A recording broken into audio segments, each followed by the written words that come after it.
What is up, fellow humans of the cardboard? Welcome back to Just Nuts, guys. Today I am talking about Rikka because I wanna. I over the last couple days I've actually become a little bit interested in not just plants but also Rikka specifically. Because I think it could potentially function as a really good engine or even just as like a pure variant. I've actually seen interesting takes on both such things. But today I just want to focus specifically on Rikkas and what's going on with them, because I do think they are an interesting little engine that can just be put in like a control variant or slapped into a combo deck as like a potentially combo starters, as well as, or if you just want to consider them an extender that gets you to an interruption as far as their engine goes.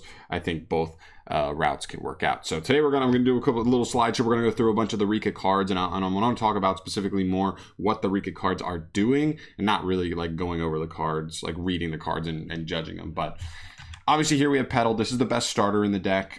She's pretty much Stratos, but can also Foolish Burial.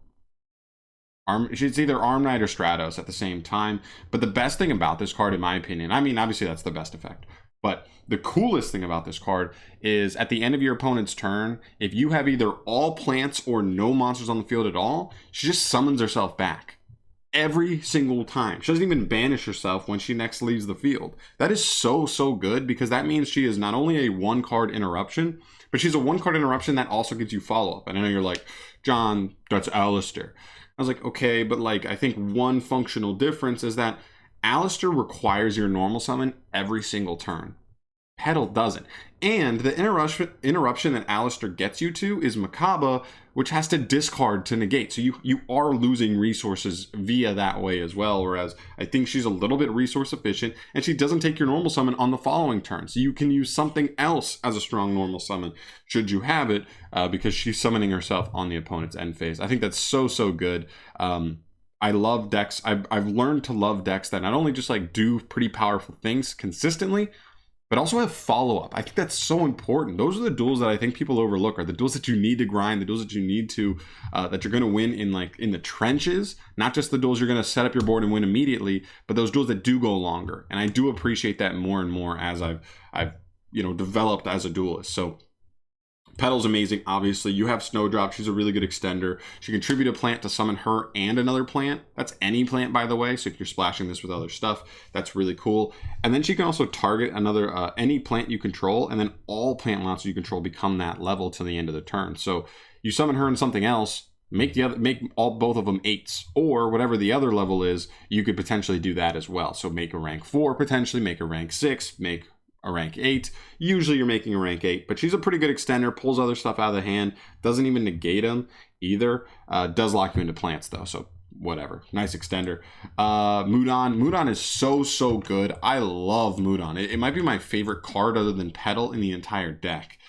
She extends herself onto the field by attributing a plant, and on summon she searches a Rikka spell or trap. Now it's only on summon if she's normal summoned or special summoned by the effect of a plant monster. So you need to keep that in mind. There are ways where that won't trigger, potentially with like Tranquility, the trap in the archetype, but still really good. She usually gets you to the disruption, and really good. She allows to make Petal. You just go Petal, search Mudon tribute Petal to summon itself, and then Mudon search you your trap. Boom, one card disruption. Petal's going to come back on your opponent's end phase. One card Widow Anchor with a follow-up. I think that's actually pretty strong, especially if we look at it and we go, well, Invoke's pretty good, I guess. Well, then why isn't this good? It is, I think. Next up, and then the last like relevant main deck one I would say is Primula. You're most likely not playing any of the other ones, but this one's pretty cool. It just says if like any monster is tributed that you control, you can just summon it from the hand. And then you can modulate levels with her, but mainly she just jumps out of the hand that way. What's nice is the spell that searches her contribute a plant to activate, and I believe she can still summon herself even if she's searched off of that if you used it to tribute, which is nice. So you like not only search her, but then immediately set up her extendability. You don't need to set it up other ways. Really nice. Speaking of that spell, this is the Rhoda. Like you just look at this deck and you're like, wow, it has like a lot of the things just like that we know are good in Yu-Gi-Oh. They have like essentially a Stratos monster. They have a Rhoda monster. They have, you know, Mudon, which is an extender that also searches you into other utility cards in the archetype. It's really good. I mean, this card can just either search you a Rikka, or if you want to tribute a plant with it, search another plant with the same level as the Rikka you're searching. Really good. So it's either like a 1-for-1 or a 2-for-2. Either way can actually lead you to some pretty cool end boards.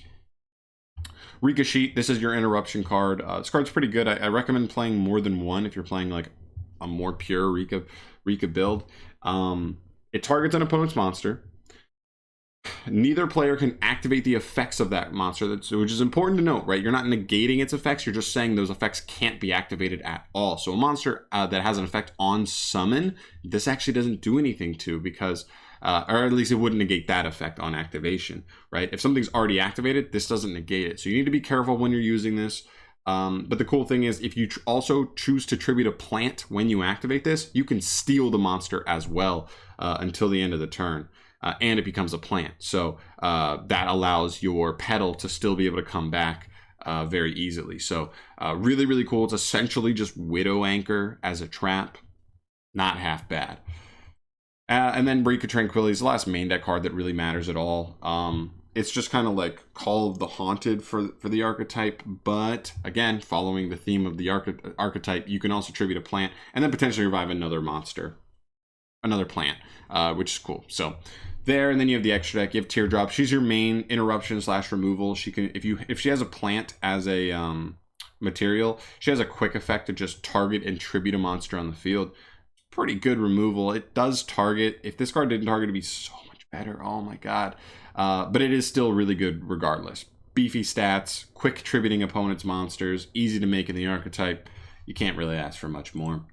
Strenna, this is the new card. This is the only card of support that like didn't come out with the original cards that's come out since, and it's really good actually. It's a straight up +1, right? You just attach a material to add any plant or Rikka card in grave back to hand, so that can recycle the traps to get more interruption. It can recycle Glamour to get another search, right? Add back Mudon for an awesome extender. Really a lot of utility there. Then if this card is just tributed period while it has Exceed material, it can just straight up cheat out any rank 5 or higher plant Exceed from extra deck, then attach this card to it as material. That's insanely good.